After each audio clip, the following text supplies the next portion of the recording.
I'm Valerie Brogdon, and I manage an electron microscope lab. Sometimes I get sample requests for samples that react with air.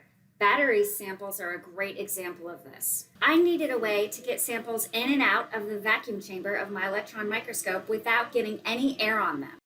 So I teamed up with materials characterization expert Kurt Langworthy and engineers Jeff Garman and Steve Weimholt to create a direct attached glove box load lock. We teamed up with CEO Marcus Straw of Applied Physics Technologies as an industrial mentor.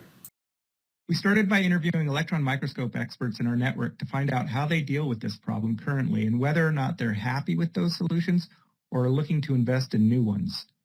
We talked to researchers who use all kinds of different solutions that are already on the market, and they paid anywhere from $1,000 to $500,000 for these solutions. But they all have one thing in common. They assume that researchers already have their own glove box. Lots of SEM labs, including ours, don't have a glove box and don't want to shell out $10,000 to $100,000 to buy one.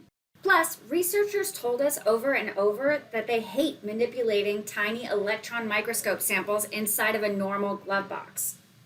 These glove boxes are really awkward. You can't look directly over your sample, they have really poor lighting, and they are often in a completely different building. So researchers will sometimes spend hours preparing a sample just to lose it during transfer.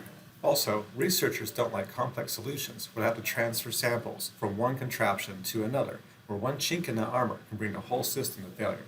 Now we've got our value propositions. Initially, we thought our beachhead customers were failure analysis engineers at battery companies. But around our 30th interview, we realized our focus should actually be on universities and national labs with slightly older tools that are no longer under warranty. This type of customer is more likely to add experimental capabilities. We also realized we really need to focus on labs that don't solely do battery work. Yeah, labs that aren't looking to make a huge investment but would still benefit from this capability. Well, Domi, are you ready to leave the lab and get out there in the world? I can't wait to meet my first customer.